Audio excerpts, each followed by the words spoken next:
ମୁଁ ତ ପ୍ରଥମ ଥର ପାଇଁ ନିର୍ବାଚନରେ ଓହ୍ଲେଇଛି। ମୁଁ କେନ୍ଦ୍ରାପଡ଼ା ମାଟିର ପୁଅ। ମୋ କର୍ମସ୍ଥଳ କଟକ। କେନ୍ଦ୍ରାପଡ଼ାରେ ଯେଉଁମାନେ ସବୁ ଆଗରୁ MLA କ୍ୟାଣ୍ଡିଡେଟ୍ ହେଇଥିଲେ ସେମାନେ କେନ୍ଦ୍ରାପଡ଼ାରେ କେବଳ MLA ହେବା ପାଇଁ ଆସନ୍ତି। 15 ଦିନ ହେଲା ପରେ ସେମାନଙ୍କର ଦେଖା ମିଳେନି। ମୁଁ ଚାହୁଁଛି ଯେ ନେକ୍ସଟ ଯେଉଁ ଯଦି ମୋତେ ଲୋକମାନେ ସମର୍ଥନ କରନ୍ତି ତାହେଲେ ମୁଁ 5 ବର୍ଷ ତ ନୁହଁ ସାରା ଜୀବନ ତାଙ୍କ ସହିତ ରହିବି ଯେଉଁ ପର୍ଯ୍ୟନ୍ତ ପୃଥିବୀରେ ଅଛି। ପ୍ରଥମ ଥର ହେଇଛି ବୋଲି ଯେଉଁମାନେ କହୁଛନ୍ତି ସେମାନେ ନିଜେ ଜାଣିଥିବେ କେତେ ବିକାଶ ହେଇଛି। ଆଉ ତାଠୁ ଆପଣ ମିଡ଼ିଆ ଭାଇମାନେ ବହୁତ ଅଧିକ ଜାଣିଥିବେ ଯେ ବିକାଶ ହେଇଛି କି ନାହିଁ। କାରଣ ଛୁଞ୍ଚି ପଡ଼ିଲେ ନବଖଣ୍ଡ ହେଲା ଭଳି ଆପଣଙ୍କ ପାଖରେ ସବୁ ନ୍ୟୁଜ୍ ଅଛି। ଯଦି ଆପଣ ଜାଣିଛନ୍ତି ବିକାଶ ହେଇଛି ତାହେଲେ ହେଇଛି। ଆପଣ ନିଜେ କୁହନ୍ତୁ ବିକାଶ ହେଇଛି କି?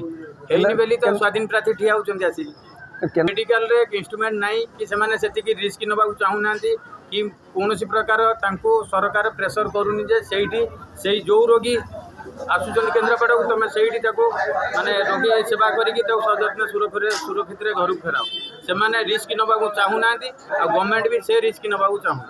ଯଦି କେନ୍ଦ୍ରାପଡ଼ାରେ କୌଣସି ପ୍ରୋବ୍ଲେମ୍ ହେଲା କୌଣସି ରୋଗୀ ମରିଗଲା କାଳେ ଏଠି ଦଙ୍ଗା ହେବ ହଙ୍ଗାମା ହେବ ଲୋକ ଆସିକି ଚିଲେଇବେ ସେଥିପାଇଁ ସେମାନେ ରେଫର କରିଦେଉଛନ୍ତି କେନ୍ଦ୍ରାପଡ଼ା କଟକ। ଯେ ଗୋଟେ ସାଧାରଣ ଲୋକ କଟକରେ ପହଞ୍ଚିବ କେମିତି? ଏବେ ବର୍ତ୍ତମାନ ଦେଖାଯାଉଛି ମାନେ ରାଜ୍ୟ ହେଉ ସେତିବେଳେ ଡେଭଲପ୍ କରିବ ଯଦି ତାର ଏଜୁକେସନ୍ ଡେଭଲପମେଣ୍ଟ ହେଇଛି ଏଜୁକେସନ୍ ପ୍ରତି ଯତ୍ନ ନିଆହେବ କି ତାର ଯଦି ସ୍ୱାସ୍ଥ୍ୟ ପ୍ରତି ହେଲ୍ଥ ପ୍ରତି ଯତ୍ନ ନିଆଯିବ ତାହେଲେ ସେ ଡେଭଲପମେଣ୍ଟ ହେବ। ନହେଲେ କୌଣସି ଦେଶ ଡେଭଲପମେଣ୍ଟ ହେଇପାରିବନି।